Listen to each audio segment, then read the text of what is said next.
지금부터 한 장의 사진 수백 개의 상상력 참조 이미지 기반 생성 기술 발표를 시작하도록 하겠습니다. 안녕하세요. 먼저 저부터 소개하도록 하겠습니다. 저는 삼성 리서치 AI 모델팀 LVM 파트에서 근무 중인 이어진들이라고 합니다. 저는 컴퓨터 비전 및 AI를 전공했고 삼성에 입사한 이래로 모델 개발 업무를 담당해 왔습니다. 특히 온디바이스 및 클라우드형 이미지 생성 모델의 연구 및 개발을 담당했습니다. 두 번째 공동 발표자는 삼성 리서치 AI 모델팀 LVM 파트에서 근무 중인 조유신 프로님입니다. 조유신 프로님도 마찬가지로 컴퓨터 비전 및 AI를 전공했고 삼성에 입사한 이래로 모델 개발 업무를 담당해 왔습니다. 특히 온디바이스 및 클라우드형 이미지 생성 모델의 연구 및 개발을 담당했습니다. 오늘 발표드릴 내용의 목차는 다음과 같습니다.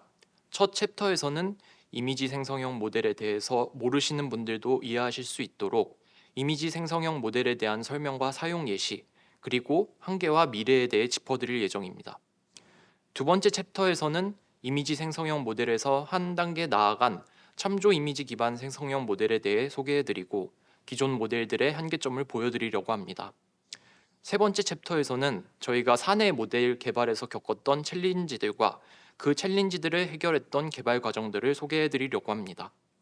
마지막 챕터에서는 현재 저희 모델의 상태와 미래 발전 방향에 대해 논의하고자 합니다. 그러면 먼저 저희가 개발한 참조 이미지 기반 생성형 모델의 설명에 앞서 해당 모델의 근간이 되는 이미지 생성형 모델에 대한 배경 설명부터 드리도록 하겠습니다. 먼저 이미지 생성형 모델이란 무엇인가에 대한 설명을 드리도록 하겠습니다. 좌측의 모형도에서 보실 수 있듯이 이미지 생성형 모델은 사용자의 요청, 다시 말해 프롬프트를 입력으로 받아 이미지를 생성하는 모델입니다. 이런 입출력 형태를 고려하여 텍스트 후 이미지 모델이라고 칭하기도 합니다. 이미지 생성형 모델은 시각화가 중요한 다양한 산업, 그리고 다양한 업무에서 작업 효율화를 이끌어낼 수 있다는 것이 장점입니다. 당장 이 발표 자료를 만드는 데만 해도 이미지 생성형 모델이 많이 활용되었는데 라이선스 이슈가 없고 필요에 딱 맞는 이미지들을 모델 하나로 바로 만들어낼 수 있어 많은 시간과 노력을 절약할 수 있었습니다. 우측에는 좀 더 발전된 예시들을 보실 수 있습니다. 어떤 사내 제품이 나왔을 때 이 제품을 토대로 컨셉 아트를 만든다거나 실제 환경에 배치시키고 사진을 촬영하는 데에 많은 시간과 노력이 드는 데 비해 생성형 모델은 사용자 요청을 입력해주면 원하는 이미지를 바로 생성해낼 수 있다는 장점이 있습니다. 전 페이지를 보면서 의구심이나 의문점이 생기는 분들이 있으셨을 수도 있는데 이번 페이지에서는 자연어 기반의 이미지 생성형 모델의 한계에 대해 소개해드리도록 하겠습니다. 좌측과 우측에 각각 자연어 기반의 이미지 생성형 모델이 갖고 있는 한계 사례들을 정리해놨는데 이는 근본적으로 자연어가 가지고 있는 정보량의 한계가 있기 때문입니다. 첫 번째 사례로 예를 들어 저희가 왼쪽 고양이 그림을 머릿속에 상상하고 이를 토대로 이미지를 생성하고 싶은 상황을 가정하겠습니다. 자연어에는 근본적으로 어느 정도의 모호성이 있기 때문에 최대한 구체적인 묘사를 하더라도 원하는 이미지와 생성 결과 사이에는 차이가 존재할 수밖에 없다는 한계가 있습니다. 우측의 두 번째 예시를 보면 모델이 알지 못하는 것, 모델이 배우지 못한 것에 대해서는 그리지 못하는 상황을 보실 수 있습니다.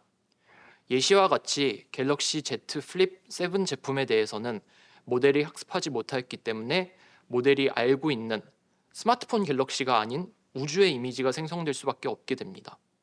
즉, 자연어 기반으로는 모델이 모르는 정보나 지식의 전달에는 한계가 있을 수밖에 없습니다. 이 두 가지 한계점은 자연어 기반의 이미지 생성형 모델이 완벽하게 동작한다고 하여도 해결이 될 수 없는 태생적인 한계점입니다. 전 페이지에서 소개해드렸던 예제를 다시 생각해 보시면 만약 신제품이 나와도 모델은 이에 대한 지식이 없기 때문에 컨셉 아트 제작이나 환경 배치와 같은 작업을 수행할 수 없다는 것이고 결국 이를 개선하기 위해 모델에게 자연어 외의 다른 형태로도 정보를 줄 수 있도록 패러다임 개선이 필요함을 시사합니다. 물론 현재는 챗GPT-4o, 나노 바나나와 같이 자연어뿐만 아니라 이미지를 입력으로 받는 생성형 모델이 등장하였기 때문에 이미지와 자연어를 모두 입력으로 받는 생성형 모델이 매우 자연스럽지만 저희가 모델을 개발을 시작하던 24년 말에는 아직 이미지를 입력으로 받는 고성능의 이미지 생성 모델이 등장하지 않던 시기였습니다. 당시 대표적인 생성형 모델의 입출력 데이터 형태는 다음과 같습니다. 주로 단일 입력과 단일 출력의 모델 형태들이 연구 및 개발되어 왔는데, 보시는 것처럼 자연어에서 자연어, 자연어에서 이미지, 이미지에서 자연어가 생성되는 모델들이 대표적인 예입니다. 다만 이러한 모델의 경우 앞서 살펴본 예시와 같이 입출력 데이터의 형태로 인해 내재적 한계점이 존재하고, 이는 모델 성능 고도화로도 개선할 수 없습니다. 따라서 이런 한계를 개선하고자 다중 데이터를 입출력으로 갖는 모델의 개발에 착수하게 됐습니다. 그러면 지금부터 참조 이미지 기반 생성형 모델에 대해 소개해 드리도록 하겠습니다. 참조 이미지 기반 생성형 모델은 앞서 소개해 드린 다중 입출력 구조의 모델 중 하나로, 기존 이미지 생성형 모델에 이미지가 추가 입력으로 들어가는 모델입니다. 이해를 돕기 위해 도식화해 본 이미지 생성 모델과 참조 이미지 기반 생성 모델은 다음과 같습니다. 좌측에 있는 것이 이미지 생성 모델로 앞서 소개해 드렸던 구조도입니다. 우측에 있는 것이 참조 이미지 기반 생성형 모델로 레퍼런스 이미지, 즉 참조 이미지가 추가 입력으로 들어간 것이 차이점입니다. 참조 이미지는 말 그대로 참조의 대상이 되는 이미지입니다. 예를 들어 객체가 있는 참조 이미지가 주어지면 프롬프트를 통해 그 객체의 상호작용을 준 이미지를 생성할 수 있게 됩니다. 우측에 저희 모델로 생성한 예시가 있는데, 갤럭시 XR을 주고 이 제품을 머리에 쓰고 웃고 있는 여성을 그려줘를 프롬프트로 줬을 때 그에 맞는 이미지가 생성되는 모습을 보여드렸습니다. 갤럭시 XR은 현재 촬영일 기준 출시된 지 불과 며칠 안 된 제품이고, 모델은 이를 모르고 있음에도 이미지로 추가 정보를 준 덕에 생성이 제대로 되어 기존 모델의 한계점을 잘 극복한 것을 확인하실 수 있습니다. 전 슬라이드에서 잠시 소개해드린 저희 모델의 개발에 앞서 저희는 학계 및 업계에 공개된 여러 기존 모델들로 추론해보고 평가해봤습니다. 가장 우측에 있는 자사 모델은 개발이 완료된 저희 모델의 추론 결과이니 기존 모델들은 모델 A, 모델 B, 그리고 모델 C만 보시면 될 것 같습니다. 우선 참조 이미지 기반 생성형 모델의 경우 입력으로 주어진 참조 이미지의 ID, 다시 말해 참조 이미지의 핵심 내용을 얼마나 유지했는지가 평가 대상인데, 기존 모델들은 모두 ID 유지에 실패하는 걸 보실 수 있습니다. 또한 기존 모델들 모두 상업적 사용이 불가능하여 사내 플랫폼에서 사용하기 어려운 점이 있었습니다. 마지막으로 추론 속도의 경우 저희 자사 모델을 1로 기준으로 하여 측정해 본 결과 모델 A는 저희 모델과 추론 속도가 동일했지만 모델 B와 모델 C는 각각 37.5배, 12.5배나 느려 사용성이 떨어졌습니다. 반면 저희 모델의 경우 ID가 잘 유지되면서도 상업적 사용이 가능하고 빠른 추론 속도를 지원하여 기존 모델의 단점들을 모두 극복한 것을 확인하실 수 있습니다. 다음으로 기존 모델의 단점들을 극복하고 저희 참조 이미지 기반 생성형 모델을 개발하는 데 사용됐던 전략들을 소개해 드리도록 하겠습니다. 개발을 하는 도중 저희는 많은 챌린지들과 직면했습니다. 그중 첫 번째는 파운데이션 모델 확보의 어려움이었습니다. 새로운 모델을 개발하기 위해 상업적 사용이 가능하고 학습이 가능한 파운데이션 모델이 필요했는데, 개발 당시인 24년 말에는 이런 모델을 구하기 어려운 상황이 있었습니다. 두 번째는 참조 이미지 기반 생성형 모델의 핵심 특성인 ID 유지 능력을 제대로 학습시키는 것이 어렵다는 것이었습니다. ID 유지는 참조 이미지 기반 생성형 모델이 기본적으로 갖춰야 할 특성이지만, 참조 이미지의 ID를 유지하면서도 자연스럽게 변형된 이미지를 생성하는 두 능력 사이에는 내재적으로 트레이드오프가 존재하여 모델이 두 능력이 잘 조절된 지점에 도달하도록 학습시키는 것이 어려웠습니다. 또한 이를 학습시키기 위한 오픈 데이터셋을 구하기 힘들다는 것 또한 개발에 있어 난이도를 높이는 요소였습니다. 마지막으로 실시간 사용을 위한 학습 방법이 부족하다는 것이 문제였습니다. 특히 참조 이미지 기반 생성형 모델의 가속화 사례 및 가속화 방법에 대한 연구나 개발 내역이 없다는 것이 큰 챌린지였습니다.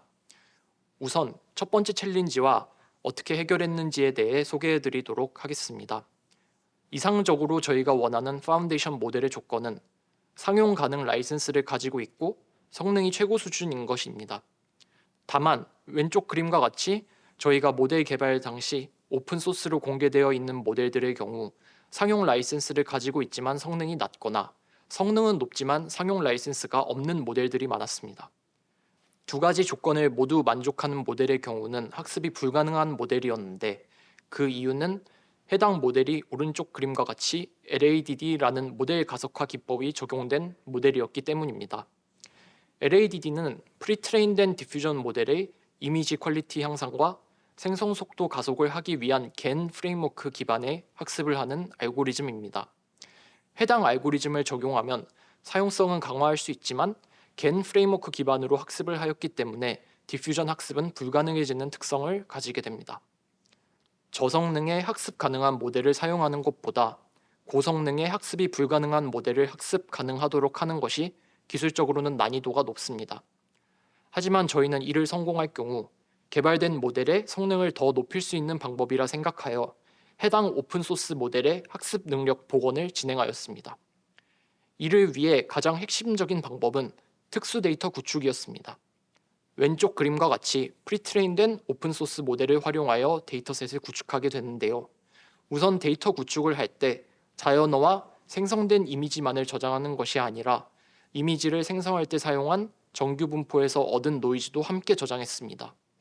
이 노이즈를 같이 사용하여 모델을 디퓨전 로스로 학습할 경우 LADD로 가속화된 모델도 디퓨전 로스로 학습이 가능한 모델이 되게 되는데 그 이유는 아래 그림을 통해 개념적으로 설명할 수 있습니다. 기존의 디퓨전 학습의 경우 정규 분포에서 랜덤하게 추출한 노이즈가 실제 이미지와 같이 생성되도록 학습을 하기 때문에 생성된 모델의 다양성은 증가될 수 있지만 노이즈에서 실제 이미지로 변환되는 경로가 교차되는 현상이 많을 수밖에 없습니다. 이러한 특성으로 인해 랜덤한 노이즈를 사용하는 것이 아니라 이미지가 생성될 때 사용한 특정한 노이즈를 사용하게 된다면 경로가 교차되는 현상을 줄이고 학습 안정성을 향상시킬 수 있습니다. 이러한 방법론을 사용하게 되었을 때 오른쪽 그림과 같이 학습 능력이 복원되게 되는데요. 기존의 오픈소스 모델은 자사 제품을 생성할 수 없었는데 자사 데이터를 학습시킴으로써 자사 제품이 잘 생성되는 것을 확인하여 새로운 지식을 학습시킬 수 있다는 것을 확인할 수 있었습니다. 또한 랜덤한 노이즈를 사용하여 학습하였을 때와 다르게 생성된 이미지에서 신체가 훼손되는 부분이 눈에 띄게 없어지는 것도 확인할 수 있었습니다. 다음 내용은 조유신 프로님께서 이어서 설명해 주시겠습니다. 다음으로 파운데이션 모델의 학습에 사용된 데이터를 구축한 방법들을 소개해 드리도록 하겠습니다. 참조 이미지 기반 생성형 모델의 학습에 필요한 데이터셋은 입력 이미지, 출력 이미지, 프롬프트 쌍을 필요로 하는데 이런 쌍을 구축하는 난이도가 어렵다 보니 시중에 사용 가능한 데이터가 없었습니다. 또한 참조 이미지 기반 생성형 모델은 ID도 잘 유지하면서도 변형도 자연스럽게 시켜야 하는데 이런 특성들이 잘 반영된 학습 데이터를 찾는 것은 더더욱 어려웠습니다. 이를 해결하기 위해 저희는 ID 유지와 자연스러운 변형, 각 특성을 잘 학습하기 위해 각 특성에 특화된 데이터셋을 한 개씩 만들었습니다. 첫 번째 데이터셋으로 ID 유지를 강화하기 위한 데이터셋을 구축한 방법을 소개해 드리도록 하겠습니다. 이 데이터셋은 같은 객체에 대해 배경이 바뀐 이미지 쌍과 각 이미지에 대한 캡션으로 구성되어 있습니다. 이 데이터셋을 구성하기 위해 저희는 우선 라이센스 이슈가 없는 이미지들을 모았는데 여기서는 좌측 상단의 비스포크 에어컨 이미지를 예시로 가져왔습니다. 다음으로 이 이미지에 대해 오픈소스 세그멘테이션 모델을 적용하여 객체를 따냈고 동시에 오픈소스 VLM을 활용하여 캡션 또한 취득하였습니다. 마지막으로 세그멘테이션이 적용된 객체를 떼어내어 다른 배경의 매팅을 통해 합성시켰습니다. 이를 통해 두 쌍의 이미지와 프롬프트를 획득할 수 있었고 이를 우측과 같이 학습에 적용했습니다.